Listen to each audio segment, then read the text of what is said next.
जय हिंद दोस्तों, स्वागत है आपका अपने YouTube प्लेटफॉर्म शिखावाणी पर, जहां हम आपके लिए डेली लेके आते हैं कुछ महत्वपूर्ण क्वेश्चंस जो आपके एग्ज़ाम में अति महत्वपूर्ण होते हैं। और आज का दिन है 13 मार्च और कुछ आपके लिए एक स्पेशल क्लास संविधान की है, जो आपके किसी भी जीके जीएस के पेपर में महत्वपूर्ण साबित होगा। आज की क्लास में हम देखेंगे कि भारतीय संविधान के विकास में कौन कौन से कारक या किस किस दस्तावेजों का प्रमुखता देगी, जिसके कारण भारतीय संविधान का विकास पूर्णतः हो सका। किसी भी देश को चलाने के लिए लॉ की आवश्यकता होती है, और जब ब्रिटिश यहाँ पर व्यापार के लिए आए थे तो उनका मोटो दूसरा था, लेकिन जब वो सत्ता में उपस्थित हुए तो वो भारतीयों को अपने उपयोग के लिए प्रयोग करने के लिए कुछ महत्वपूर्ण अधिनियम एक्ट पारित किए, जिसके द्वारा वो भारतीयों पर शासन करते थे।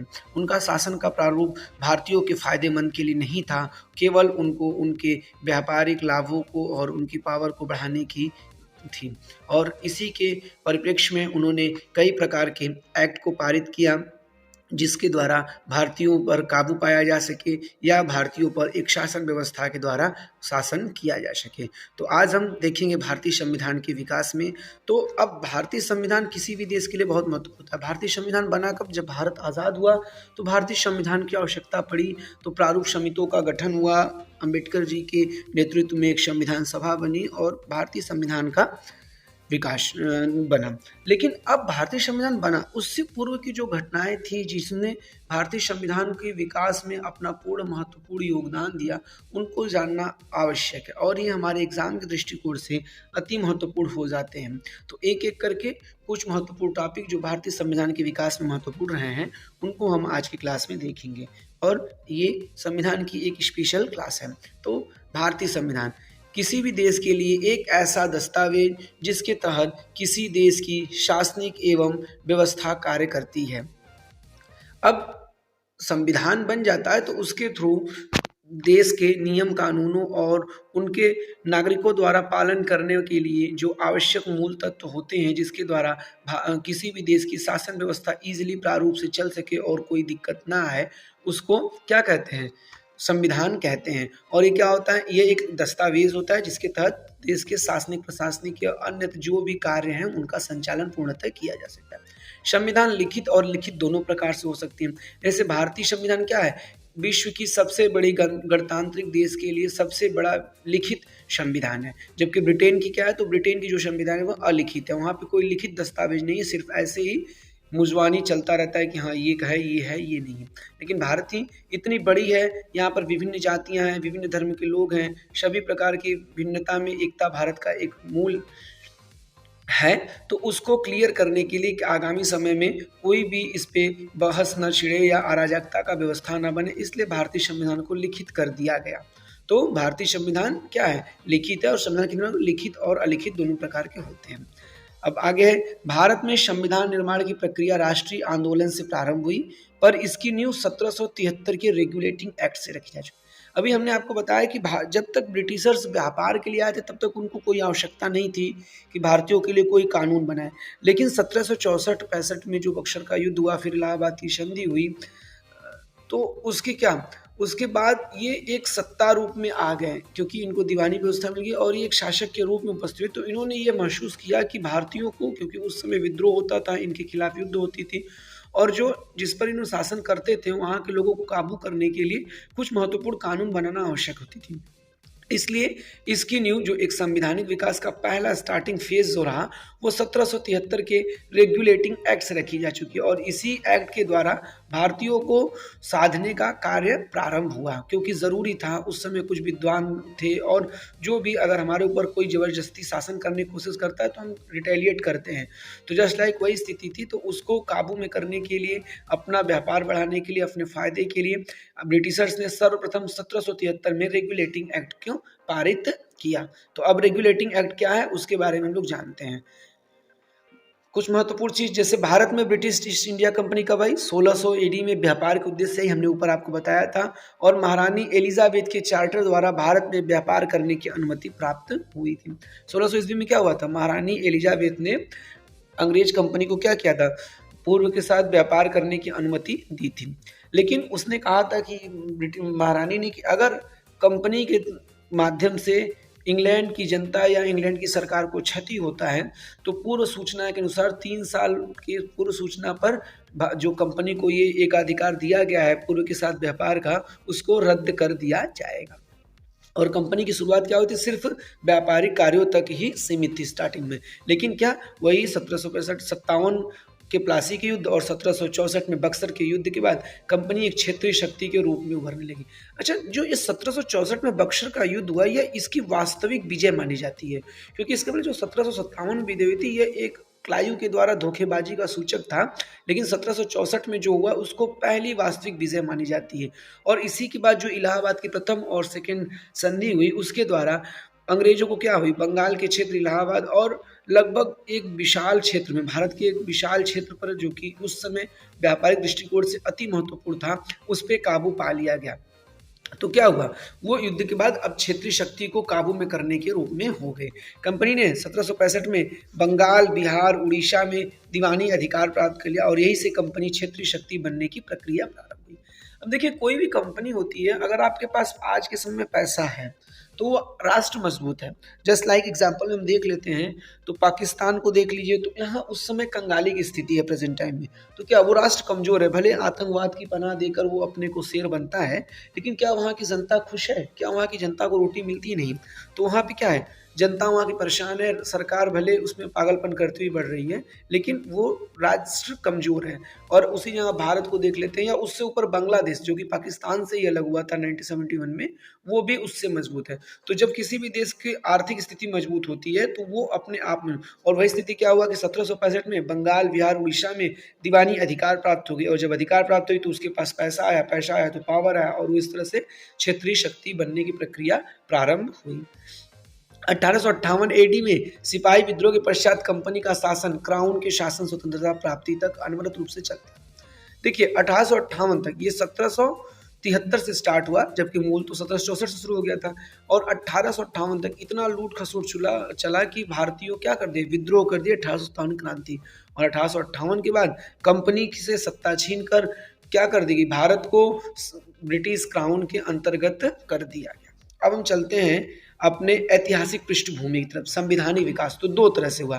पहला क्या, कंपनी का शासन जो कि 1773 से 1858 तक चलता था, जो कि रेगुलेटिंग एक्ट से लेके विद्रोह, भारतीय विद्रोह जो 1857 का हुई, क्रांति हुई थी पहला, उसके बाद जो महारानी एलिजाबेथ का चार्टर एक्ट आया, उसने तक कंपनी का था। लेकिन 1858 में चार्टर एक्ट पारित होने के बाद कंपनी का क्या हुआ, भारत की जो कंपनी थी, भारत की जो सत्ता थी, वो क्या हुई, क्राउन के पास रह गई, अर्थात सीधे महारानी के अंतर्गत आ गया। अब पहला जो है कंपनी का शासन। अब देखिए, कंपनी का शासन तो वही बात जो हमने बताया कि जब कंपनी क्षेत्रीय शक्ति के रूप में बनने लगी तो भाई अपने कार्य के लिए उसको नियम कानून बनाना आवश्यक था। तो उसने सर्वप्रथम 1773 में पहला रेगुलेटिंग एक्ट बनाया। यह अति महत्वपूर्ण है, जितना चीज़ हम इसमें आपको बताएंगे 1773 से लेके 1947 के एक्टों के बीच में अति महत्वपूर्ण होगी। तो कृपया ध्यान से इसको पढ़ते रहिएगा और नोट्स कर लेंगे तो आपके क्वेश्चंस जरूर अति महत्वपूर्ण, क्योंकि कन्फ्यूजन बहुत ज़्यादा बनता है इन सब क्वेश्चनों से कि किस एक्ट में क्या हुआ था, क्या नहीं हुआ था।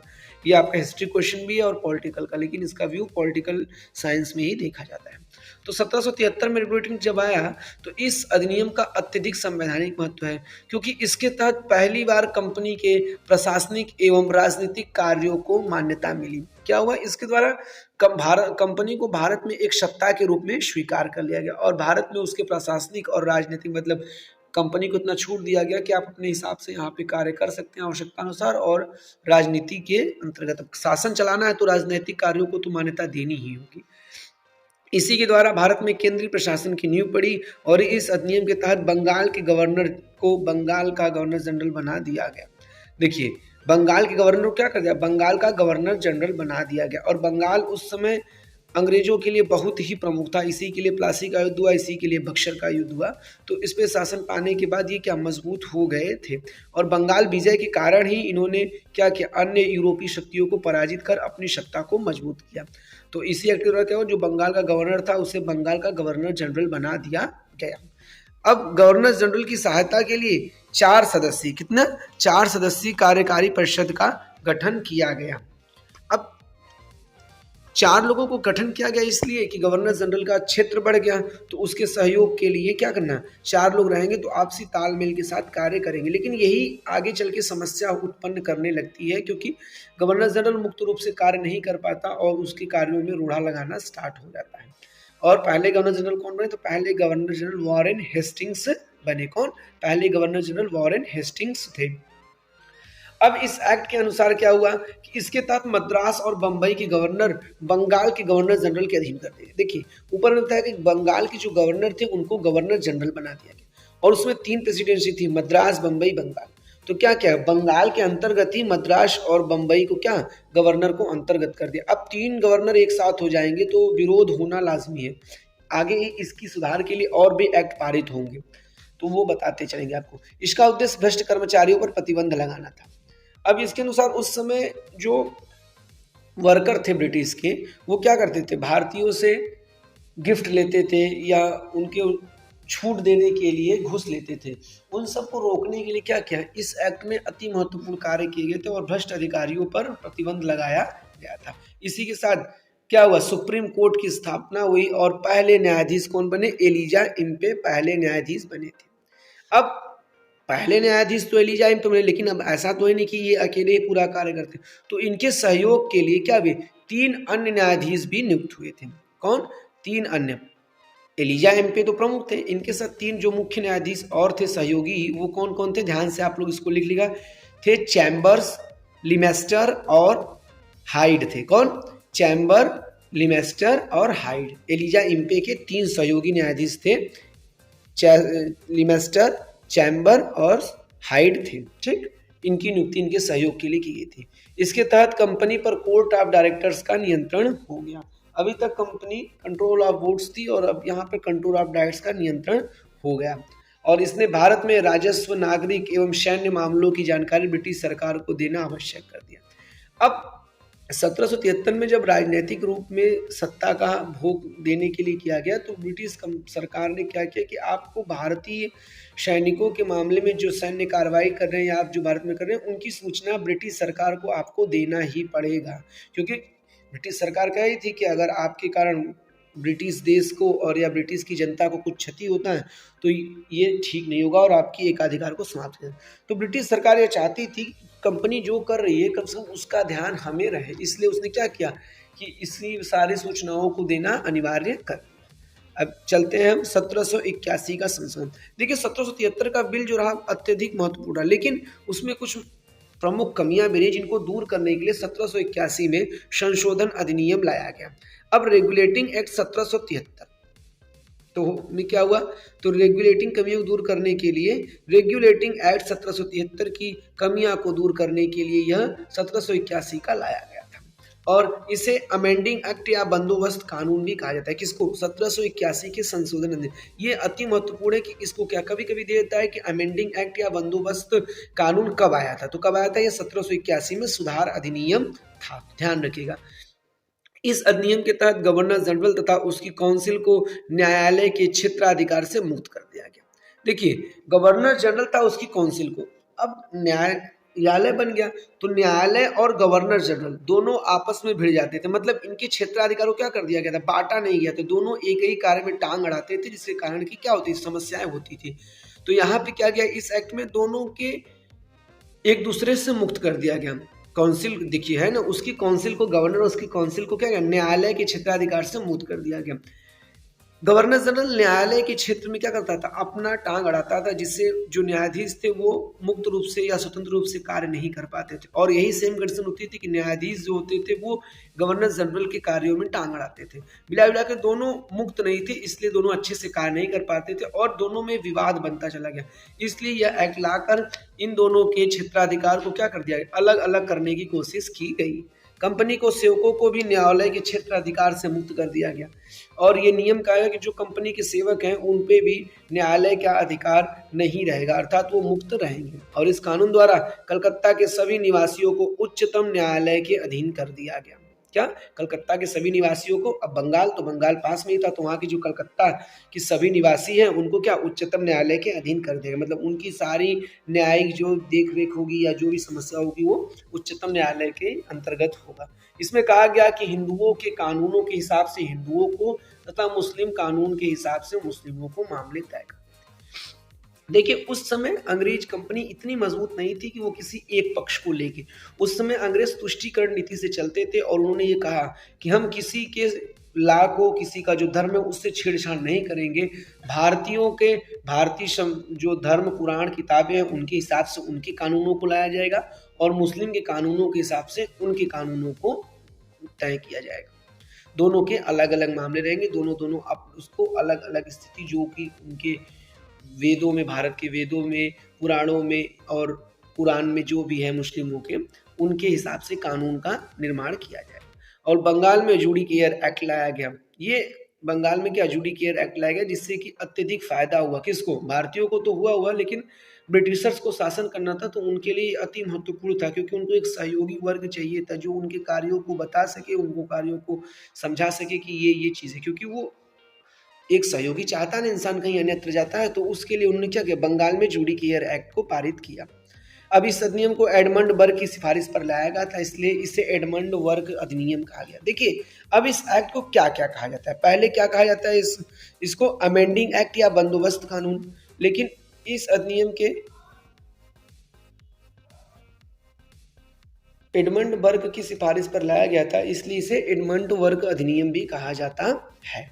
अब चलते हैं हम अपने नेक्स्ट एक्ट होता है 1784 का पिट्स इंडिया एक्ट, अति महत्वपूर्ण। देखिए 1773 के बाद ये 1784 वाला अति महत्वपूर्ण। 1781 से अत्यधिक क्वेश्चन नहीं पूछता, वही 2-3 नाम पूछता है कि इस एक्ट को क्या कहा जाता है या इस एक्ट को किसकी सिफारिश पर लाया गया और किस में न्यायालयों से गवर्नर जनरल और उसकी परिषद को क्षेत्राधिकार को मुक्त कर दिया। 3-4 क्वेश्चन उससे अधिकतर बनाते हैं, लेकिन ये 1773 और 1784 से अत्यधिक क्वेश्चन बनाते हैं, तो इसको अच्छे से समझिएगा।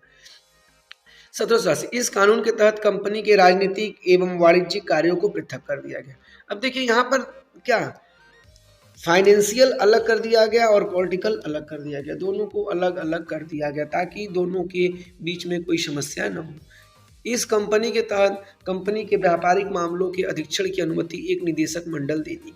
अब कंपनी का व्यापारिक, अभी ऊपर क्या दिया गया कि राजनीतिक और व्यापारिक मामलों को अलग कर दिया गया, तो उनकी देखरेख के लिए एक मंडल बनाया गया जिसको निदेशक मंडल के रूप में अनुमति दी गई, जो कि व्यापारिक मामलों का अधीक्षण करेगा, जबकि राजनीतिक मामलों के प्रबंधन के लिए नियंत्रण बोर्ड द्वारा जारी किया। और दोनों को अलग किया गया, तो ध्यान रखिएगा, व्यापारिक मंडल के लिए क्या, अधीक्षण की अनुमति एक निदेशक मंडल बनाया गया और राजनीतिक मामलों के प्रबंधन के एक नियंत्रण बोर्ड के द्वारा जारी की। चलते हैं आगे। इस प्रकार भारत में द्वैध शासन की व्यवस्था प्रारंभ। देखिए अब राजनीति कोई संभाल रहा है, फाइनेंशियल कोई कर रहा है, तो इस तरह क्या हुआ, दो शासन लागू हो गई और इसी समय से द्वैध शासन की व्यवस्था लिखित रूप से प्रारंभ हुई। नियंत्रण बोर्ड को यह शक्ति थी कि ब्रिटिश नियंत्रण भारत में सभी नागरिक, सैन्य, सरकार व राजस्व गतिविधियों का नियंत्रण करें। नियंत्रण बोर्ड क्या थी कि भारत में सभी नागरिक, सैन्य, सरकार और राजस्व गतिविधियों का नियंत्रण करें। और इस कानून के तहत पहली बार कंपनी के आधिपत्य क्षेत्रों को ब्रिटिश आधिपत्य क्षेत्र कहा। इसी कानून के द्वारा ब्रिटिश सरकार को कंपनी के कार्यों और प्रशासन पर पूर्ण नियंत्रण स्थापित। अब कंपनी को और बोर्ड को दोनों को क्या कर दिया, क्षेत्र बांट दिया गया और दोनों को अलग अलग दे दिया गया। इस प्रकार कंपनी को द्वारा ब्रिटिश सरकार को कंपनी के कार्यों और प्रशासन पर पूर्ण नियंत्रण प्राप्त हो गया। चलते हैं अपने नेक्स्ट क्वेश्चन, नेक्स्ट टॉपिक, हमारा अगला टॉपिक है 1786 का अधिनियम। क्या, 1786 का अधिनियम। अब इसमें क्या है कि 1786 में लॉर्ड कॉर्नवालिस को बंगाल का गवर्नर जनरल नियुक्त किया है। कब, लॉर्ड कॉर्नवालिस को बंगाल का गवर्नर जनरल। अच्छा, स्थायी बंदोबस्त के लिए किसे आता है, तो स्थायी बंदोबस्त से कॉर्नवालिस का नाम ही आता है। अब कॉर्नवालिस ने बहुत सुधार किया था। उसने यहाँ आने से पहले क्या किया कि उस समय सेनापति अलग था और गवर्नर जनरल अलग था। अब गवर्नर जनरल कुछ कहता था, सेनापति कुछ करता था, दोनों में विवाद होती थी और गवर्नर जनरल के किए गए कार्यों को या बनाए गए प्लानों को सही रूप से उतारा नहीं जाता था। इसलिए कार्नवालिस बंगाल का गवर्नर जनरल बनने से पहले यह मांग की कि उसे गवर्नर जनरल के साथ साथ सेनापति की भी पदवी दिया जाए, और उसकी मांगों को जब तक स्वीकार नहीं किया गया तब तक वो गवर्नर जनरल के पद को नहीं थामा।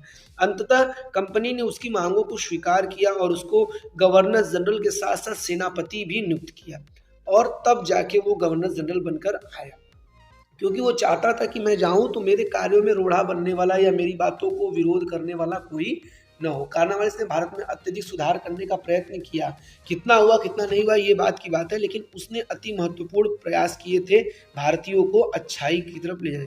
और दूसरी बात भाई, ब्रिटिश कंपनी की तो कंपनी की फायदे की तो काम करेंगे ही। अब लॉर्ड कार्नवालिस क्या हुआ, कमांडर इन चीफ सेनापति बनने वाला पहला गवर्नर जनरल था। ये मोस्ट इंपॉर्टेंट क्वेश्चन है कि पहला सेनापति, कमांडर इन चीफ सेनापति बनने वाला पहला गवर्नर जनरल था, तो कौन था, लॉर्ड कार्नवालिस था। ठीक, इस अधिनियम के तहत विशेष व्यवस्था की गई कि अब गवर्नर जनरल अपने काउंसिल के निर्णय को रद्द या लागू कर सकता है। क्या, अभी तक गवर्नर जनरल के विरोध होता था और गवर्नर जनरल की बातों को बहुमत के रूप में लिया था, लेकिन और जो बहुमत कहती थी गवर्नर जनरल को वही करना पड़ता था। कभी भी गवर्नर जनरल बहुमत के विरोध नहीं कर सकती थी, जो गवर्नर जनरल कह दिए वही इनको करना ही करना है।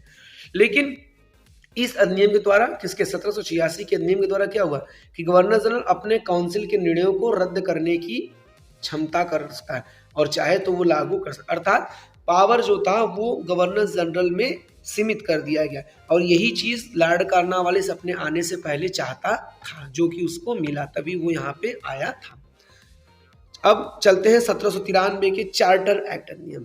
इस अधिनियम के द्वारा जो शक्तियां लॉर्ड कार्नवालिस को दी गई थी वे सभी भविष्य में बनने वाले सभी गवर्नर जनरल के लिए प्रस्तावित। देखिए, कार्नवालिस जो था उसने क्या किया कि उसने कहा कि मुझे सर्वे सर्वा बनाया जाए, अर्थात मेरे कार्यों को कोई विरोध न कर सके, वो अपनी सलाह दे सके, लेकिन ये नहीं कि हमने कहा कि नहीं होना चाहिए तो वो न करें, उनको करना ही करना हो। तो इससे क्या हुआ कि देखिए, कंपनी ने देखा कि अत्यधिक फायदा हुआ, क्योंकि गवर्नर जनरल एक रिप्रेजेंटेटिव के रूप में था, तो उन्होंने ये आकलन किया कि गवर्नर जनरल अपना पद अपने इज्जत के लिए अच्छा कार्य करेगा और कंपनी को लाभान्वित होगा। और इसीलिए इसने क्या किया कि जो गवर्नर जनरल लॉर्ड कार्नवालिस को सारी मिली थी, अर्थात सेनापति जो बना था और उसको सर्वे सर्वा किया, ये आगामी भविष्य में आने वाले सभी गवर्नर जनरल के लिए क्या कर दिया गया, प्रस्तावित कर दिया गया। अर्थात सभी गवर्नर जनरल अब गवर्नर जनरल के साथ कमांडर इन चीफ रहेंगे, अर्थात वो जो चाहेंगे वही कर सकते हैं। और इस अधिनियम के द्वारा गवर्नर जनरल को मुंबई और मद्रास के प्रेसिडेंसियों के ऊपर नियंत्रण की शक्ति प्रदान कर दी गई। इस अधिनियम के द्वारा अभी तक क्या था कि गवर्नर जनरल जो बंगाल का था वो गवर्नर जनरल था, उसके अंतर्गत ही बम्बई और मद्रास कार्य करते थे, लेकिन जो बम्बई और मद्रास के गवर्नर थे वो इनका विरोध कर देते थे। कभी कभी ये कहते थे कि आपको आक्रमण नहीं करना है या आपको पीछे हटना है, लेकिन उनकी जिद के सामने न वो पीछे हटते थे कहने पर और न ही युद्ध के लिए जाने पे जाते थे। अर्थात वो अपने मन के मौजे थे, क्योंकि उनको ये लगता था कि हमारे ऊपर कोई नियंत्रण, हम भी गवर्नर वो भी गवर्नर, तो हाउ टू डू दैट, वो हमारे ऊपर शासन करें।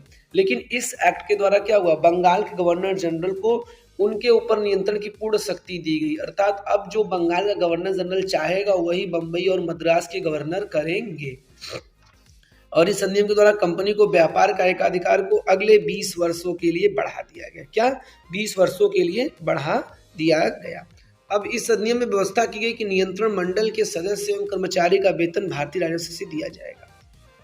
जो नियंत्रण मंडल बना था और जो उसके सदस्य और कर्मचारी थे उनको पैसा देने के लिए क्या ब्रिटेन से नहीं आता था, क्या भारतीय राजस्व से ही उनको निकाल के दिया जाए, चाहे 2 रुपये दिया जाए चाहे 2000 दिया जाए, वो क्या भारतीय राजस्व से दिया जाएगा। अब भारतीय राजस्व जब दिया जाएगा तो कंपनी को तो थोड़ा घाटा होगा, तो कंपनी घाटा होगा तो क्या होगा, राजस्व बढ़ेंगी, लोगों का और अत्यधिक शोषण होगा।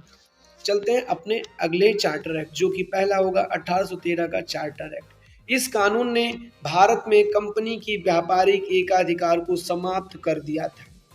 क्या क्या है यह, इस कानून ने भारत में कंपनी की व्यापारिक एकाधिकार को देखिए 1793 में क्या हुआ कि इनके एकाधिकार को 20 वर्ष के लिए बढ़ा गया। तो 93 20 13 1883 में क्या हुआ, कंपनी के व्यापारिक एकाधिकार को समाप्त कर दिया गया। अर्थात अब ब्रिटिश कंपनी जो ईस्ट इंडिया कंपनी थी उसके अलावा अन्यत्र कंपनी भी भारत में व्यापार कर सकते थे और इनके एकाधिकार को समाप्त, लेकिन अभी भी कुछ चीजों में इनको रखा गया, किस चीजों में रखा गया।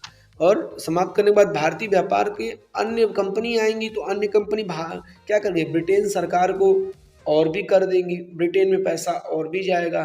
टैक्स मेन बात आएगा, क्या टैक्स आएगा तो उससे देश मजबूत होगा। तो अन्य कंपनी, क्योंकि जब एक ही लोग रहते हैं तो मनमाने तरीके से काम करते हैं, लेकिन वही सत्ता में अगर 2-4 रहते हैं, अगर मान लीजिए देखिए हर राज्य का अलग अलग मुख्यमंत्री, अगर हर राज्य का एक ही मुख्यमंत्री रहेगा तो क्या मनमानी हो सकता है कि नहीं हो सकता है। बस वही कंडीशन है कि उसने सोचा कि अलग अलग कंपनी आएंगी तो अलग अलग टैक्स मिलेगा और हमारी ब्रिटेन की राजस्व व्यवस्था जो है वो मजबूत होगी। इसीलिए 1813 में कंपनी के व्यापारिक एकाधिकार को समाप्त कर दिया गया और सिर्फ चाय के व्यापार पर और चीन में कंपनी के एकाधिकार, इस सारे खत्म है। बस 2 चीजों को, क्या, चाय के व्यापार पर और चीन के साथ व्यापार पर इस कंपनी का एकाधिकार अभी भी बना रहा है। अभी आगामी समय में अगले एक्ट में इसको भी समाप्त करने की बात होगी। और इस अधिनियम के द्वारा भारत में कंपनी शासन क्षेत्रों पर ब्रिटेन के राजा प्रवक्ता के स्थापित किया गया। इस अधिनियम द्वारा भारत में कंपनी शासन क्षेत्रों पर क्या है, ब्रिटेन के राजा के प्रवक्ता को स्थापित किया। ब्रिटेन की राजा जो थे, महाराज थे, सम्राट, उन्होंने अपने एक प्रवक्ता अर्थात अपने एक प्रतिनिधित्व को क्या किया, ब्रिटेन के जो कंपनी भारत में थी और जो उसका क्षेत्र था उस पे उसकी नियुक्ति की, अर्थात वो इनको रिपोर्ट सौंपता था और ईसाई मिशनरियों के लिए भारत के दरवाजे खोले।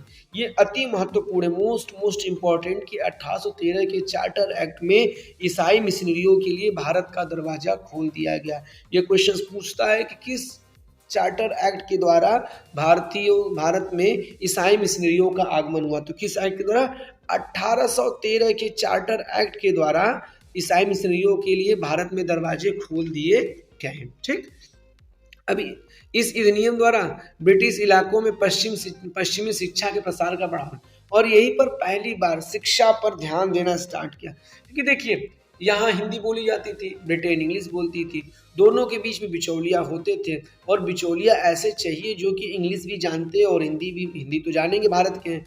तो वो शिक्षा पर, पश्चिमी शिक्षा पर अर्थात अंग्रेजी भाषा पर फोकस करना स्टार्ट किए कि कुछ अंग्रेजी पढ़ाने से कुछ ऐसी संस्था, कुछ ऐसी बिचौलिया व्यक्ति मिल जाएंगे जो सरकार और जनता की बातों को तारतम्य में बैठा सके। अर्थात इसका मानना यह था कि ब्रिटेन सरकार को उनसे फायदा होना है क्योंकि वो उनकी चीज़ों को समझेंगे, उनकी चीज़ों को बताएंगे, अपनी बातों को ईजिली जनता तक पहुंचा सकते हैं और जनता की बातों को कंपनी के अधिकारी समझ सकते थे। इसलिए उन्होंने क्या किया, पश्चिमी शिक्षा के प्रसार का बढ़ावा ले। ये केवल और केवल भारत को शिक्षित करने का कोई यहाँ पे अभिप्राय नहीं था, ये केवल अपने फायदे के लिए। ब्रिटिश कंपनी ने जितना किया सब अपने अभिप्राय, उनके फायदे के लिए रहा।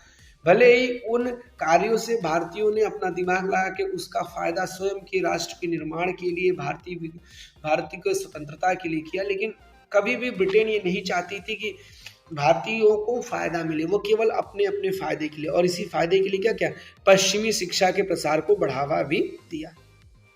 अब इस अधिनियम के तहत भारत की स्थानीय सरकारों को अपने व्यक्तियों पर कर लगाने का उपाय है। देखिए जब लोगों को समझेंगे तो अपनी बातों को इसलिए समझा सकेंगे, और कर लगाएंगे, कितना लगाएंगे, कैसे लगाएंगे, तो वसूली में बहुत दिक्कत होता है।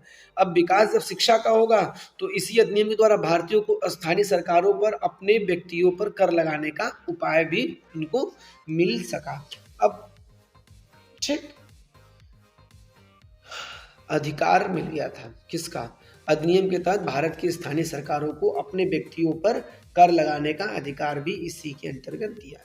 अब चलते हैं अगले एक्ट 1833 का चार्टर एक्ट। इस अधिनियम के तहत बंगाल के गवर्नर जनरल को भारत का गवर्नर जनरल बना दिया गया। देखिए अभी तक जो बंगाल का गवर्नर था, गवर्नर जनरल बना, फिर गवर्नर जनरल के अंतर्गत 2 प्रेसिडेंसी और कर दिया गया, बम्बई और मद्रास। लेकिन अब 1833 के चार्टर एक्ट के द्वारा बंगाल के गवर्नर जनरल को पूरे भारत का गवर्नर जनरल बना दिया गया। अर्थात भारत में ब्रिटिश कंपनी का एकमात्र प्रतिनिधित्व था जो कि बंगाल में बैठता था।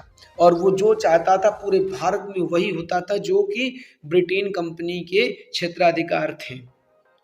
ठीक, इसके अंतर्गत क्या क्या, अब बंगाल गवर्नर जनरल को तो भारत में, तो पहला गवर्नर जनरल बना कौन, तो पहला governor general Lord William Bentinck बना। भारत के पहले गवर्नर जनरल कौन बने थे, विलियम बेंटिक।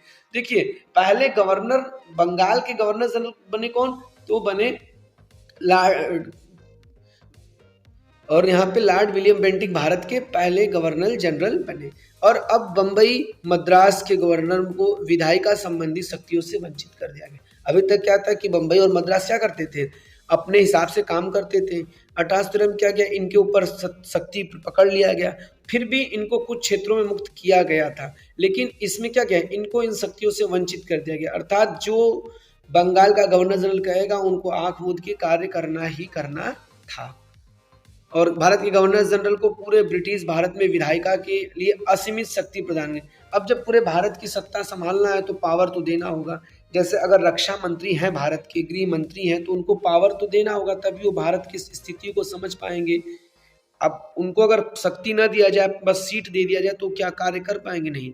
उसी प्रकार भारत के गवर्नर जनरल जो कि उस समय कौन थे, विलियम बेंटिक थे, उनको असीमित शक्ति देगी, मतलब वो जो चाहे वो कर सकते थे भारतीयों के परिप्रेक्ष्य में, जहाँ की कंपनी का क्षेत्राधिकार था।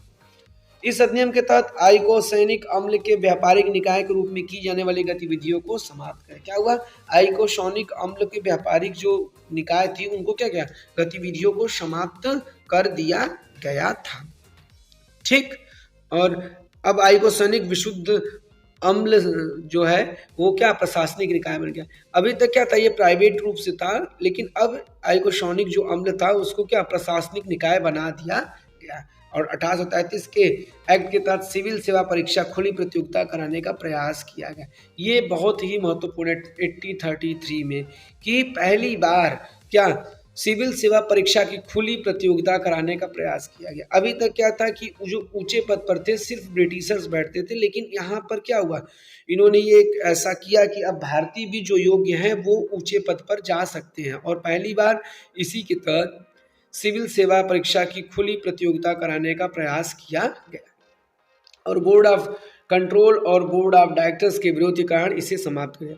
लेकिन क्या, ये कोशिश तो किया गया, लेकिन बोर्ड ऑफ कंट्रोल्स और बोर्ड ऑफ डायरेक्टर्स के विरोध के कारण इसको समाप्त, क्योंकि कंपनी के जो सत्ताधारी थे, जो शेयरधारी थे, अंशधारी थे, वो नहीं चाहते थे कि ब्रिटिश कंपनी के उच्च पदों पर भारतीय आए, क्योंकि भारत को क्या बेईमान और घुसखोर समझते थे, उनकी ईमानदारी पर इनको भरोसा नहीं था। वो बात की बात थी, लेकिन ये चाहते थे कि क्योंकि ये ऊपर आएंगे तो ब्रिटिशर्स की जो सारी पॉइंट है जिसके द्वारा वो कर रहे हैं वो जानने में सक्षम होंगे, और अगर वो जानने में सक्षम हो जाते तो उन्हें डर था कि कहीं ऐसा न हो कि भारत विद्रोह कर दे। इसलिए बोर्ड ऑफ कंट्रोल और बोर्ड ऑफ डायरेक्टर्स के विरोध के कारण सिविल सेवा की खुली परीक्षा नहीं करा सका, उसको रोक दिया गया। और भारत में दास प्रथा को गैर कानूनी घोषित कर दिया। विलियम बेंटिक के समय क्या हुआ, भारत में दास प्रथा को गैर कानूनी घोषित कर दिया गया और गवर्नर जनरल के निर्देश दिया गया कि भारत में दास प्रथा को समाप्त करने के लिए उचित कदम उठाए जाए। स्वयं ब्रिटिश कंपनी और ब्रिटेन से ये आदेश आया गवर्नर कि आप भारत में जो दास प्रथा उसको समाप्त करने के लिए आप कठिन या उचित कदम उठाएं। अब आपको शक्ति दे दिया गया तो आप कार्य तो कर ही सकते हैं।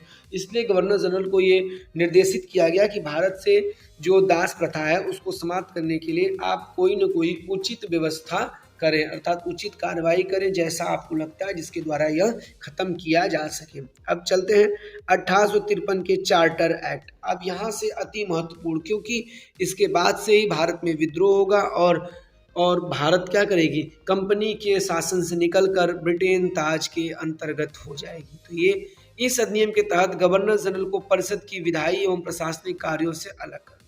क्या हुआ, अभी तक जो पूरा पावर था वो गवर्नर जनरल के हाथ में था, लेकिन अब यहाँ से विधायी एवं प्रशासनिक कार्यों को अलग अलग कर दिया, अर्थात सबका जो अधिकारी थे वो क्या अलग अलग कर दिए। सारे काम एक ही व्यक्ति नहीं करेगा, सबका अलग अलग नियुक्ति होगा और लोग अपने हिसाब से कार्य करेंगे। ठीक, गवर्नर जनरल की परिषद को विधायी और प्रशासनिक कार्यों के लिए अलग कर दिया। गवर्नर जनरल मेन था, लेकिन जो उसके अधिकारी थे वो क्या अलग अलग हो गए। ठीक, गवर्नर जनरल के लिए एक नई परिषद का गठन किया गया जिसे भारतीय विधान परिषद कहा गया, और इसी एक्ट के द्वारा एक नई परिषद का गठन हुआ जिसे भारतीय विधान परिषद में। अच्छा, इस समय गवर्नर जनरल था कौन? तो गवर्नर जनरल कौन था? लॉर्ड डलहौजी। और इसी के प्रयासों ने भारतीयों को जो कि विरोध की एक मशाल बनी थी उसमें आग लगा दिया, क्योंकि इसने अत्यधिक क्रूरता के साथ भारतीयों का विलय, राज्यों का विलय किया और उसने भारतीयों को अत्यधिक अपमानित किया। और इसी के समय लोगों में यह विश्वास हो गया कि इनका विरोध करना आवश्यक है, क्योंकि इतना ज़्यादा आत्मसम्मान को ठेस पहुंचाए थे डलहौजी के कार्यों ने कि यहाँ से प्रारंभ हो ही गया। अब इसी के समय क्या हुआ था? भारतीय विधान परिषद का गठन हुआ और परिषद की इस शाखा ने छोटी संसद का कार्य किया। और इस जो विधान परिषद था इसने एक छोटी संसद के रूप में किया, अर्थात इसी द्वारा भारत में जो अन्य कानून होते थे, कानून तो ब्रिटेन से बन के आते थे, लेकिन उस पर उचित कार्य करना, उनके द्वारा किए गए कार्यों को बताना, ये क्या था? यही विधान परिषद करती थी। तो ये एक तरह से छोटी मोटी संसद की तरह कार्य करती थी। चलते हैं आगे। इस अधिनियम के तहत पुनः सिविल सेवकों के लिए खुली प्रतियोगिता परीक्षा का आयोजन किया गया और पुनः जो कि उसमें बोर्ड ऑफ कंट्रोल्स और बोर्ड ऑफ डायरेक्टर्स के द्वारा मना कर देने पर, जो कि सिविल सेवा परीक्षा की खुली आयोजन करने पर प्रतिबंध लगा दिया गया था, उनको इन भारतीय विधान परिषद के द्वारा पुनः लागू करने की बात की गई और अंततः जाके यह सिविल सेवा अब भारतीयों के लिए ओपन कर दी गई थी। क्या? भारतीयों के लिए ओपन कर दी गई, क्योंकि अब उनके पास कोई ऐसे नहीं थे जो कि इसको रोक सके, क्योंकि अब भारतीयों के परिप्रेक्ष्य में भारतीय विधानसभा गठित हुई थी तो वही कार्य करती थी और उसने क्या किया? सिविल सेवकों के लिए खुली प्रतियोगिता परीक्षा करने का प्रारंभ कर दिया। और इसके लिए 1854 में निकाली समिति गठित की गई। 1854 में क्या की गई? मैकाले समिति का गठन किया गया। किसका? मैकाले समिति का 1854 में गठित, और इसने ही सिविल सेवा की परीक्षाओं को कराने की शुरुआत की। कब? 1854 में मैकाले समिति का किया गया। इस अधिनियम के तहत पहली बार भारतीय केंद्रीय विधान परिषद में स्थानीय प्रतिनिधित्व प्रारंभ हुआ। क्या? इस अधिनियम के तहत पहली बार भारतीय केंद्रीय विधान परिषद में स्थानीय प्रतिनिधित्व प्रारंभ हुआ और गवर्नर जनरल की परिषद में 6 सदस्यों में 4 भारतीय प्रांतों से थे। देखिए, अभी तक जो 6 सदस्य थे, अब यहाँ से ब्रिटेन भारतीयों को, लोगों को पकड़कर उन्हीं के द्वारा समझकर कानून बनाती थी ताकि भारत में विद्रोह न हो, क्योंकि उस समय स्थिति ऐसी कुछ दिखने लगी थी कि भारत में विद्रोह हो सकता है। और इतना करने के बाद भी 1857 में भारत में प्रथम स्वतंत्रता क्रांति हुई। लेकिन क्या इनका प्रारूप यह था कि जो गवर्नर जनरल परिषद थी 6 थे, उनमें से 4 को भारतीय। अब इन 4 भारतीयों में थे कौन कौन? तो बंगाल, पहला बंगाल, दूसरा बंबई, तीसरा मद्रास और चौथा आगरा। इन चारों प्रांतों को क्या किया गया? भारतीय प्रांतों में लिया गया और 6 सदस्यों से 4 प्रांतों से उठाया गया। ठीक, मतलब 4 सदस्य भारतीय थे, मद्रास, बंगाल, बंबई, आगरा से। ठीक, चलते हैं अब अगले। और यही 1857 में क्या होता है? भारतीय स्वतंत्रता क्रांति होती है। और क्रांति जब होती है तो संसद में अत्यधिक, जो ब्रिटेन की संसद है वहाँ पे बवाल होता है कि कंपनी किस तरह से काम कर रही है कि वहाँ के लोग विरोध कर रहे हैं। निश्चित रूप से कंपनी की कार्यशैली और उसके कानूनों में दिक्कत है, इसलिए सरकार की अत्यधिक आलोचना की गई और सरकार ने इसके बाद ही कंपनी की सत्ता को समाप्त कर भारत को 1858 में भारतीय सरकार अधिनियम, अर्थात भारत अब ब्रिटिश क्राउन के अंतर्गत आ गया। तो पहला इसमें है 1858 क्रांति में। इस अधिनियम का निर्माण 1857 के विद्रोह के बाद, वही चीज़ जो हमने आपको बताया कि विद्रोह हुआ तो इनके कारणों पर कार्य किया गया, संसद में बवाल हुआ वहाँ के ब्रिटेन में कि आखिर कंपनी ऐसा कैसे कर रही है कि जहाँ 150 सालों से ज़्यादा से शासन करने के बाद ये स्थिति उत्पन्न हो गई। अर्थात कंपनी की सत्ता को समाप्त करके भारत को ब्रिटिश क्राउन के अंतर्गत कर दिया गया। ठीक, देखिए, इस अधिनियम के तहत ईस्ट इंडिया कंपनी को समाप्त कर दिया गया और अब भारत का शासन ब्रिटिश क्राउन के हाथ में सीधे आ गया। इस अधिनियम के तहत गवर्नर जनरल का नाम बदलकर वायसराय कर दिया गया। अभी तक जो गवर्नर जनरल थे, अब उनका नाम क्या कर दिया गया? वायसराय कर दिया गया। और वायसराय क्या था? भारत में अब कंपनी का नहीं, सीधे ब्रिटिश क्राउन अर्थात महारानी का प्रतिनिधित्व के रूप में भारत में कार्य करने लगा। अब उसके ऊपर कंपनी का कोई दबाव नहीं था। अब वो सीधे जो भी था उत्तरदायित्व कंपनी का, जो गवर्नर जनरल था अब वायसराय हो गया और उसका सिर्फ उत्तरदायित्व महारानी के प्रति बनता है। अर्थात कि अगर कुछ भी गलत सही होता है तो उत्तरदायी कौन होगा? कंपनी के जो वायसराय अब थे वो महारानी के लिए होंगे, ठीक। और पहले वायसराय कौन बने, तो लॉर्ड कैनिंग भारत के पहले वायसराय। अच्छा, यही पर एक क्वेश्चन बनता है कि भारत के अंतिम गवर्नर जनरल कौन थे। तो भारत के अंतिम गवर्नर जनरल कौन थे, तो वो भी लॉर्ड कैनिंग ही थे। और प्रथम वायसराय कौन थे, वो भी लॉर्ड कैनिंग थे, क्योंकि यहीं से गवर्नर जनरल को वायसराय बना दिया गया। इस नियम के तहत 1803 की अधिनियम से प्रारंभ हुए निदेशक मंडल एवं नियंत्रण बोर्ड को समाप्त कर दिया गया। देखिए 1803 के अधिनियम में क्या हुआ था, निदेशक मंडल और नियंत्रण बोर्ड की स्थापना की गई थी, ठीक। 1813 में क्या हुआ था, निदेशक मंडल और नियंत्रण बोर्ड की स्थापना, और उसको समाप्त किया, क्योंकि अब जो वायसराय वो तो भारत सरकार का कार्य देखती है और उत्तरदायित्व करती है महारानी को। इसलिए जो 1813 में नियंत्रण बोर्ड बनाया गया था उसके खत्म कर दिया गया। और अब भारत में इसी जगह से द्वैध शासन का प्रारंभ भी हुआ। इस अधिनियम से एक नए पद भारत सचिव के रूप में सृजन हुआ। किसका, भारत सचिव के रूप में सृजन किया गया। यह सचिव ब्रिटिश कैबिनेट के सदस्य तथा ब्रिटिश संसद के प्रति उत्तरदायी था। वही चीज हमने बताया कि अब ये सचिव जो है वही ब्रिटेन के संसद में रहता था और वही मिलजुल कर वायसराय से काम करता था, और सारा उत्तरदायित्व ब्रिटिश भारत सचिव का होता था ब्रिटिश संसद के प्रति। सचिव की सहायता के लिए 15 सदस्यीय परिषद का गठन किया गया, जिसका अध्यक्ष भारत सचिव था। और अब पूरा कार्य देखने के लिए तो अकेले कोई देख नहीं सकता था, इसलिए भारतीय सचिव के लिए सदस्य सहायता के लिए 15 सदस्यीय परिषद बनाया गया, जिसका हेड कौन होता था, तो हेड उसका भारत सचिव होता था, जो एक सलाहकारी परिषद थी। क्या थी, एक सलाहकारी परिषद थी, जो कि भारत सचिव को ये बताती थी, अपना सहयोग देती थी उनके कानून नियम और कार्य करने के प्रति। अब 1861 का भारत परिषद अधिनियम, वायसराय को आपातकाल में बिना काउंसिल की संस्तुति के अध्यादेश जारी करने की शक्ति प्राप्त हो गई। वायसराय को क्या हुई, आपातकाल में बिना काउंसिल। अब यहाँ से वायसराय को इतना शक्ति दिया गया कि अगर अचानक कार्य पड़ता है तो आपको काउंसिल की संस्तुति की आवश्यकता नहीं, आप उस समय अपने मन मुताबिक कार्य कर सकते हैं। इसीलिए अध्यादेश जारी करने की शक्ति वायसराय को यहाँ से सौंपी गई। किस एक्ट में, तो किस एक्ट में सौंपी गई थी, 1861 में।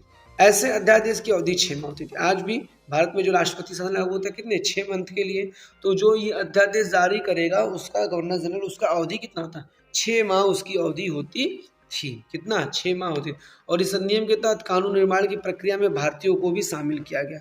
अब यहाँ से भारतीयों को क्या, अभी ब्रिटिश जो ताज के खिलाफ 1858 में आया था उसमें कहा गया था कि भारतीयों को का सेवा में भारतीय संविधान को भारत को चलाने के में क्या उनको सहयोग लिया जाएगा, और यहाँ से ही भारतीयों को कानून निर्माण की प्रक्रिया में शामिल कर लिया गया। इस अधिनियम में प्रावधान था कि वायसराय कुछ भारतीयों को गैर सरकारी सदस्य के रूप में मनोनीत कर। देखिए यहाँ पर सरकारी रूप में नहीं, गैर सरकारी, अर्थात वो उनकी बातों को सुन भी सकता था, नहीं भी सुन सकता, कोई जबरदस्ती नहीं था, और अगर उनको उचित लगता तो सुन मान सकते थे। इसीलिए गैर सरकारी सदस्य के रूप में मनोनीत किया। 1862 में 3 भारतीयों को मनोनीत किया गया था। कितने, 3 भारतीयों को नियुक्त किया गया था। किसको किसको, तो उसमें 3 में पहले थे बनारस के राजा, दूसरे थे पटियाला के महाराजा, और तीसरा थे सर दिनकर राव, ठीक। तो 1862 में कैनिंग के जो थी उसने क्या 3 लोगों को मनोनीत किया था। किसको किसको, ध्यान रखिएगा, बनारस के राजा, पटियाला के महाराजा और सर दिनकर राव, जिनको 1857 में कैनिंग ने नियुक्त किया था। अब बंगाल उत्तर पश्चिम प्रांत पंजाब में विधान परिषद का गठन किया। बंगाल उत्तर पश्चिम प्रांत और पंजाब, ये 3 है। तो बंगाल में कब किया गया, बंगाल में 1867 में विधान परिषदों का गठन किया गया। ध्यान रखिएगा, बंगाल में 1867 में विधान परिषदों का गठन किया गया, उत्तर पश्चिम प्रांत में 1866 में, और पंजाब में 1897 में किया गया। चलते हैं 1892 का एक्ट अति विशाल है, लेकिन जो हमारे लिए अति महत्वपूर्ण है उसको हम देखेंगे। इस अधिनियम के तहत केंद्रीय एवं प्रांतीय, देखिए गलत हो गया है, इस अधिनियम के तहत केंद्रीय एवं प्रांतीय विधान परिषदों में गैर सरकारी सदस्यों की संख्या बढ़ा दी गई। क्या, गैर सरकारी सदस्यों की संख्या बढ़ा दी गई, और हालांकि बहुमत सरकारी सदस्यों का ही रहता था। इतना संख्या बढ़ाया गया कि इसके बाद भी बहुमत की जो व्यवस्था है वो सरकारियों का ही रहे, अर्थात ब्रिटेन के लोगों का ही रहे, उनसे कम ही रखा गया। लेकिन इनकी संख्याओं को बढ़ा, क्योंकि अभी तक तो 3 ही थे। कौन कौन से, बनारस के राजा, पटियाला के महाराजा और सर दिनकर राव। लेकिन 1852 में क्या इनकी संख्याओं को बढ़ाया गया, लेकिन सरकारियों से कम था, ताकि बहुमत जब भी रहे तो सरकारी लोगों का ही रहे। ठीक। और इस अधिनियम के तहत विधान परिषद में बजट पर बहस करने की शक्ति है, और 1892 में ही भारतीय बजट पर बहस करने की शक्ति मिली। अब 1909 का भारत परिषद अधिनियम, क्या भारत परिषद, तो इसमें क्या लॉर्ड मिंटो उसमें भारत के वायसराय और लॉर्ड मार्ले इंग्लैंड में भारत के सचिव थे, इसीलिए इसको क्या कहता है, मॉर्ले मिंटो एक्ट भी कहा जाता है। और इसी में केंद्रीय परिषद के सदस्यों की संख्या बढ़ा के 16 से 60 तक कर दी गई। इस एक्ट के तहत पहली बार भारतीयों को वायसराय और गवर्नर की कार्य परिषद के साथ एसोसिएशन बनाने का प्रावधान किया गया। क्या इस एक्ट के तहत पहली बार भारतीयों को वायसराय और गवर्नर के कार्य परिषद के साथ एसोसिएशन, मतलब साथ में बैठ के वायसराय और उसके कार्य परिषद के साथ कार्य कर सकते थे। और सत्येंद्र प्रसाद सिन्हा, क्या सत्येंद्र प्रसाद सिन्हा वायसराय की कार्यपालिका में पहले भारतीय सदस्य बने, इन्हें विधि सदस्य बनाया गया था। सत्येंद्र प्रसाद सिन्हा क्या हुए, वायसराय की कार्यपालिका में पहले भारतीय थे जिनकी नियुक्ति की गई, और ये एक विधि सदस्य के रूप में वहां पे नियुक्ति प्राप्त कर पाए थे। मुस्लिम समुदायों के लिए पृथक प्रतिनिधित्व का उपबंध किया। देखिए ये जो था, इसी से क्या हुआ, आगामी सांप्रदायिकता की आग भड़की। ठीक, तो मुस्लिम समुदायों के लिए पृथक प्रतिनिधित्व का उपबंध कर दिया गया। इस अधिनियम में क्या, इस अधिनियम के तहत मुस्लिमों को सांप्रदायिक प्रतिनिधित्व दिया गया। देखिए वही सांप्रदायिक की बात अभी किए हैं, तो वो क्या यहाँ से ही उनको सांप्रदायिक प्रतिनिधित्व दिया गया, जिसके कारण आगामी भारत की 2 टुकड़े होने में इनका अति महत्वपूर्ण साथ होगा। और लॉर्ड मिंटो को सांप्रदायिक निर्वाचन का जनक है। ये इसीलिए क्या लॉर्ड मिंटो को सांप्रदायिक निर्वाचन का जनक कहते हैं, क्योंकि 1909 में पृथक प्रतिनिधित्व का उपबंध किया गया और सांप्रदायिक प्रतिनिधित्व दिया गया मुस्लिमों को, इसीलिए लॉर्ड मिंटो को सांप्रदायिक निर्वाचन का जनक कहा जाता है। अब हम आ गए हैं भारत शासन अधिनियम 1919। अब भारत संविधान 1919 में क्या है, तो मॉन्टेग्यू भारत के राज्य सचिव, लॉर्ड चेम्सफोर्ड भारत के वायसराय थे। इस समय कौन था, तो मॉन्टेग्यू भारत के राज्य सचिव और लॉर्ड चेम्सफोर्ड भारत के वायसराय, इसीलिए इसे मॉन्टेग्यू चेम्सफोर्ड एक्ट भी कहा जाता है। ठीक, इस अधिनियम में मुस्लिम, सिखों, ईसाइयों, यूरोपियों, आंग्लों को भारतीयों के लिए पृथक निर्वाचन की व्यवस्था को बढ़ावा दिया गया। देखिए जब मुस्लिमों को पृथक चुनाव का मिला, तो जो अल्पसंख्यक थे जैसे सिख हुए, ईसाई हुए, इन्होंने भी क्या किया, पृथक निर्वाचन की मांग करने लगी और इसको घी डालकर बढ़ाया दिया गया। इस एक्ट में ही मुस्लिमों को, सिखों को, ईसाइयों को और यूरोपियों, आंग्ल भारतीयों के लिए पृथक निर्वाचन की व्यवस्था को बढ़ावा दे दिया। इस अधिनियम के तो क्या, इस अधिनियम के तहत पहली बार भारत में प्रत्यक्ष निर्वाचन प्रणाली लागू की गई। देखिए यहाँ से इस अधिनियम में प्रत्यक्ष निर्वाचन, जो अभी तक गुप्त मतदान होते थे उनको प्रत्यक्ष निर्वाचन प्रणाली लागू की। धीरे धीरे ये देखिए विकास होता जा रहा है भारतीय विकास संविधान का। भारतीय संविधान में कुछ नहीं था, लेकिन क्या हुआ, यहाँ पर लोगों को धीरे धीरे शामिल किया गया, उनको विधि कानून बनाया गया, उनको शिक्षित किया गया, अब उनको वायसराय कार्यपालिका में जगह दिया और अब यहाँ पे आके उनको प्रत्यक्ष निर्वाचन प्रणाली लागू कर दी गई है। और इसी वजह से द्विसदनी व्यवस्था की शुरुआत की गई है, जो कि आज भी भारत में उपस्थित है। भारतीय विधान परिषद के स्थान पर राज्यसभा एवं लोकसभा का गठन हुआ। क्या, राज्यसभा एवं लोकसभा। अच्छा, राज्यसभा को क्या बोलते हैं, उच्च सदन, और लोकसभा को निम्न सदन। तो 1919 के एक्ट द्वारा ही भारतीय विधान परिषद में राज्यसभा एवं लोकसभा का गठन। ये क्वेश्चन पूछ सकता है कि किस एक्ट के द्वारा भारतीय विधान परिषद, लोकसभा एवं राज्यसभा का गठन हुआ, तो किस एक्ट के द्वारा, आप लोग याद रखिएगा 1919 के मॉन्टेग्यू चेम्सफोर्ड सुधार के अंतर्गत भारतीय विधान परिषद में राज्यसभा एवं लोकसभा का निर्माण। जब राज्यसभा लोकसभा का गठन हुआ तभी ना द्विसदनात्मक होगा। ठीक, तो द्विसदनात्मक का विकास हुआ और इसके साथ साथ राज्यसभा एवं लोकसभा का गठन हुआ। भारतीय कार्यों की देखरेख के लिए भारतीय उच्चायुक्त की नियुक्ति की गई। अब भारत सचिव के साथ साथ भारतीय उच्चायुक्त की नियुक्ति, जो कि भारतीय कार्यों को देखरेख करती थी और उसका रिपोर्ट किसे दी, सीधे महारानी को देती थी। इस अधिनियम के तहत प्रांतीय विषयों को आरक्षित को हस्तांतरित करने का विभक्त किया। देखो इस समय इसी एक्ट में विषयों को क्या आरक्षित और हस्तांतरित। अब आरक्षित विषय में क्या क्या, ध्यान से सुनिएगा। जो कि कार्यपालिका परिषद की सहायता से हुआ। तो आरक्षित विषय में क्या था, गवर्नर शासन करता था और केंद्रीय सूची के विषय थे और विदेशी मामले सुरक्षा डाकघर थे। जबकि हस्तांतरित में क्या था, ये निर्वाचित सदस्य करते थे। इसमें गवर्नर शासन तो करता था दोनों तरफ, लेकिन इसमें आरक्षित में क्या था, केंद्रीय सूची के विषय थे और हस्तांतरित में प्रांतीय विषय के। इसमें विदेशी मामले सुरक्षा डाक थे, इसमें स्थानीय चिकित्सा स्वशासन शिक्षा, मतलब जो सेवा वाला भाव था वो हस्तांतरित में था, और जो शासन के रूप में था या जिससे फायदा हो सकता था, जिससे सुरक्षा था, वो आरक्षित में था। इस अधिनियम के तहत पुनः द्वैत शासन की पद्धति अब हस्तांतरित और आरक्षित विषय बांट दिया गया, लोगों की संख्या अलग अलग रही, तो क्या हुआ, इस अधिनियम के तहत पुनः द्वैत शासन की पद्धति की शुरुआत हो गई। इसके तहत द्वारा एक लोक सेवा आयोग का गठन किया गया और इस तरह 1926 में लोक सेवकों की भर्ती के लिए केंद्रीय लोक सेवा आयोग का गठन किया गया। लोक सेवा आयोग का गठन हुआ और 1926 में पहली बार केंद्रीय लोक सेवा का आयोग का गठन हुआ, जो कि अब लोक सेवा आयोग का एग्जाम करा सकती थी और उनकी नियुक्ति करा सकती थी। इस अधिनियम के द्वारा केंद्रीय बजट को राज्यों के बजट से अलग कर दिया गया और राज्य विधानसभाओं को अपना बजट स्वयं बनाने के लिए, जैसे आज भारत में है कि प्राइम मिनिस्टर मोदी जी की वित्त मंत्री जो है वो अपना पूरे देश के लिए क्या करती हैं, बजट प्रस्तुत, लेकिन जो राज्य हैं भारत के वो भी अपना बजट पास करते हैं। ये चीज़ कहाँ मिली, इनको 1919 के एक्ट में मिला और यहीं पर केंद्रीय बजट को और राज्य के बजट को क्या कर दिया, अलग कर दिया गया और राज्य की विधानसभाओं को इतनी शक्ति दी गई कि आप अपने द्वारा जो टैक्स वसूल करते हैं उनके द्वारा राज्य के भरण पोषण के लिए आप खुद वित्त बजट को पारित कर सकते हैं और स्वयं बनाना स्टार्ट कर दिए, क्योंकि धीरे धीरे अब भारत को सत्ता प्राप्त होने का। और सबसे महत्वपूर्ण 1935 का भारत शासन अधिनियम, जिसको भारतीय संविधान का ब्लूप्रिंट भी कहा जाता है। भारतीय संविधान के मैक्सिमम पार्ट 1935 का कार्बन कॉपी है, इसलिए ये एक्ट अति महत्वपूर्ण हो जाता है।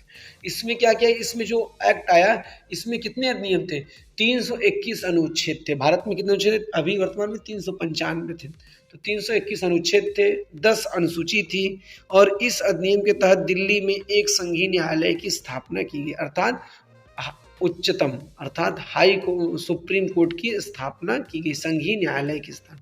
केंद्र और प्रांतों में शक्तियां विभाजन कर दी गई, कितने, 3 पार्टों में।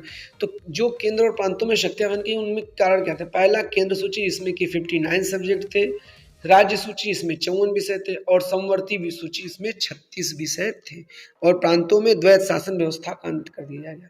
जो 1919 में द्वैत शासन की स्टार्टिंग की गई थी उसका अंत किसमें कर दिया गया, 1935 के इस एक्ट में कर दिया गया। और केंद्र सूची में कितने विषय थे, 59, राज्य सूची में 54 और समवर्ती विषय सूची में 36 विषय रख दिए।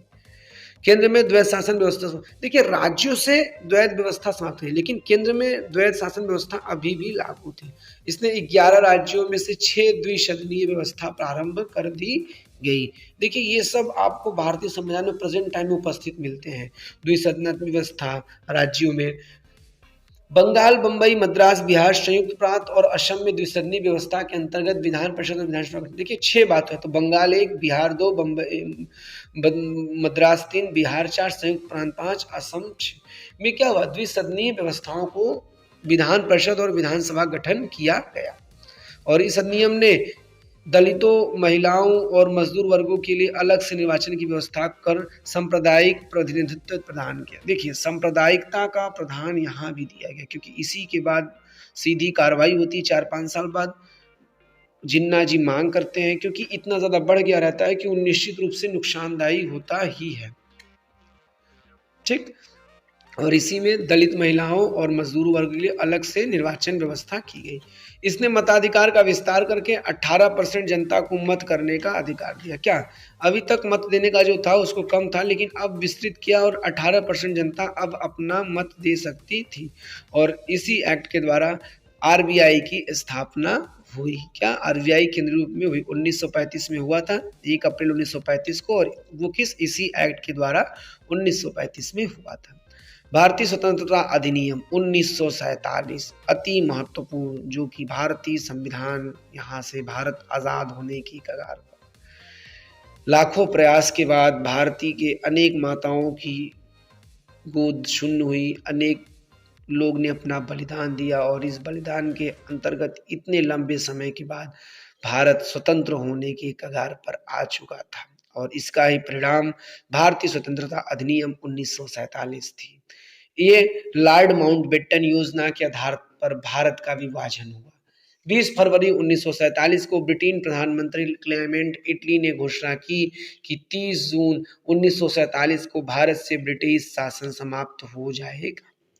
20 फरवरी को ही क्लाइमेट इटली ने क्या किया, घोषणा कर दिया था कि भारत से 30 जून को ब्रिटिश सत्ता वापस हो जाएगी, अर्थात भारतीयों को सत्ता सौंप दी जाएगी। और इस घोषणा से मुस्लिम लीग ने आंदोलन किया था, विभाजन की बात की। जैसे ही यह बात हुआ, जिन्ना जी का दिमाग खराब हो गया कि ये तो चल जाएंगे तो भारत में तो दिक्कत हो जाएगा। अब इन्होंने शुरू की गंदी राजनीति और उसके साथ इसने पाकिस्तान की मांग करना प्रारंभ की। उसके कारण सीधी कार्रवाई हुई, देश में कई जगह सांप्रदायिकता फैले, अनेकों घर जले, अनेकों लोग मारे गए और अंततः भारत कांग्रेस ने और इनकी मांगों को क्या किया, देखते हुए लॉर्ड माउंटबेटन ने 3 जून 1947 को विभाजन की योजना पेश की और इतनी स्थिति खराब हो चुकी थी कि कांग्रेस सरकार ने और मुस्लिम लीग तो चाहती ही थी, तुरंत कांग्रेस ने भी, जो सांप्रदायिकता थी, इतना स्थिति भारत की अंतर्गत खराब हो चुकी थी, भारत के अंदर गृह युद्ध था, सांप्रदायिकता था, चारों तरफ हाहाकार मचा था, उससे कारण कांग्रेस भी विभाजन के लिए तैयार हो गई और इस अधिनियम के तहत वायसराय के पद को अब समाप्त कर दिया गया, क्योंकि अब भारत मुक्त होने के कगार पर था और वायसराय कौन था, ब्रिटेन की महारानी का प्रतिनिधित्व था, इसलिए उसको हटाने की बात शुरू हो गई। और इस अधिनियम के तहत ब्रिटेन की में भारत सचिव का पद, देखिए इसी अधिनियम द्वारा वायसराय के पद को समाप्त किया गया और इसी के द्वारा ब्रिटेन में भारत सचिव का पद भी समाप्त। अब जरूरत ही क्या है, जब भारत में सत्ता ब्रिटेन करेगी ही नहीं, ब्रिटिश सत्ता बचेगी ही नहीं, तो न जरूरत है वायसराय की और न ही जरूरत है भारत सचिव का, इसलिए दोनों पदों को समाप्त कर दिया गया और इस अधिनियम ने शाही उपाधि भारत के सम्राट ने समाप्त कर दिया। इस अधिनियम के तहत भारत के राज्य सचिव सिविल सेवा में नियुक्ति करने और पदों की आरक्षण प्रणाली को समाप्त कर दिया गया।